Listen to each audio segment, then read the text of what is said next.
This is The Locker Room on News 3. Welcome inside our award-winning locker room show sponsored by your Hampton Roads Chevy dealers. I'm Megan Plain. Adam Winkler has the night off. Now, Friday Night Lights has been a long time coming, but it is finally here because this week our local high schools kick off the football season. So let's go ahead and dive in and start with the Beach District's overtime thriller.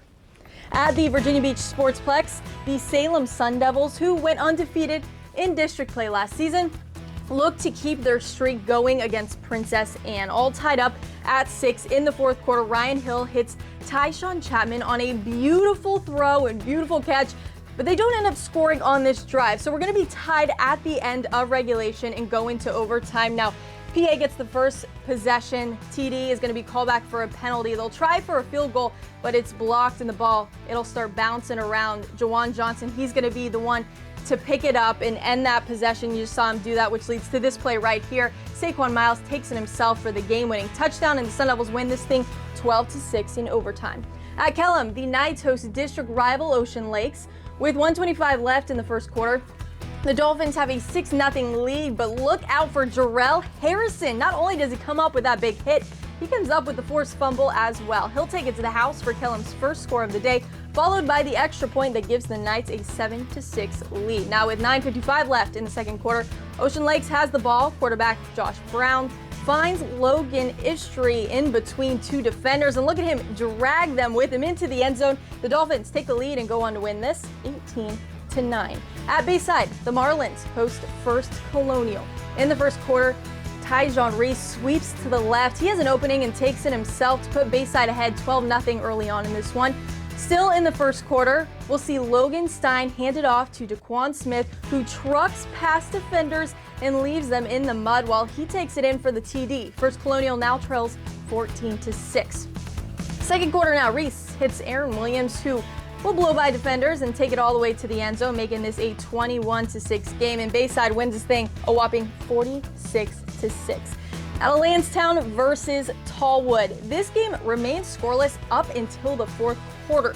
Dwight McMasters will hand it off to Elijah Douglas, who cuts to the right, takes it all the way down for the first points of the night. TALLWOod, they try to get it going. Carlos Lamoso will sling it to Kyron Sanders down the middle for completion. He gets tripped up in the mud and they can't score here. Now Dwight McMasters, he hands it off to Elijah Douglas again, who cuts to the right, weaves through a few defenders along with protection, and he takes it all the way down to put the Eagles ahead 13-0. In Lansdowne, they win this one 13-zip. Now we head to Cox at KEMPSVILLE. In the first half, senior running back Corey Hunter puts together a few good runs, and in this game it'll take a while for Cox to get going, but the defense does its job to keep KEMPSVILLE scoreless, so the offense eventually catches up in the second half, and Cox will go on to win this one 24-zip. Now, we are going to take a quick break, but stay tuned because coming up, we've got more football, including our 757 showdown. Welcome back inside our award-winning locker room show sponsored by your Hampton Roads Chevy dealers. Now, the last football season ended on a pretty high note for the MAURY Commodores, who took home a state title, and they look to continue those winning ways tonight at Booker T. Washington. And there are no fans in the stands, as you can see, but that is not going to stop people from watching our Hercules Fence 757 showdown. Look at them all lined up, just toughing it out through the rain. They want to watch this football game. Now let's check out what these diehard fans were watching on the field. We'll go ahead and start off in the second quarter when the Commodores have the lead. Quarterback Eric Gibson, he is going to show off his cannon. He'll connect with Jalen Brown, who makes a beautiful diving catch in the end zone. That gives MAURY a 19-8 lead before the half, and the defending champs go on to win this thing 32-8. Meanwhile, at Powhatan Field, Churchland hosts Norview, with Churchland ahead 6-0 at this point. The Truckers, they defend the red zone. It is Jaden Williams who tries to make the grab there, but he couldn't come down with it thanks to the great defense by Nashawn Bunch. Churchland wins this game 6-0, so not the highest scoring game. Now, we're going to take a quick break again, but coming up, we'll check out some Chesapeake teams who got a jump start on the season earlier this week. That is next as we continue our award-winning locker room show. At our award-winning locker room show. Now, as I told you before the break, our Chesapeake schools did get a head start this week with some games on Monday and Tuesday. Let's go ahead and check out how they fared. Oscar Smith, a state finalist 5 of the past 7 years, opened its season Tuesday night on the road at Southeastern District foe Hickory. Smith strikes first when quarterback Ethan Vasco can't find an open receiver, so he finds an open lane to the end zone. 7-zip Tigers. Hickory's defense, it'll stiffen up though. Check out the nice tackle by Jackson Hunt, just a freshman. Now Oscar Smith, they're forced to go for it on 4th down, and when you got a running back like Kayvon King, that is never a bad option. Crown the King in the end zone as Smith goes up 23-0. Tigers trounce the Hawks 64-zip.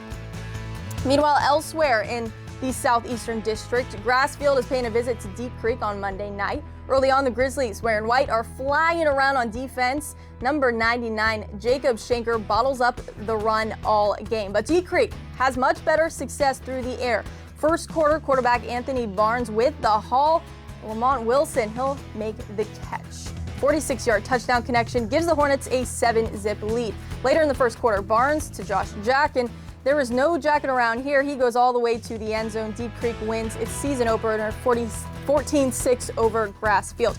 Now, it was muddy on Monday night at Western Branch. These are Great Bridge's jerseys, and they are supposed to be white. Sloppy field makes for sloppy play. Early third quarter, Western Branch fumbles the ball to Great Bridge deep in its own territory, and the Wildcats, they are primed for points. But points are hard to come by tonight as defense and mud rule the night.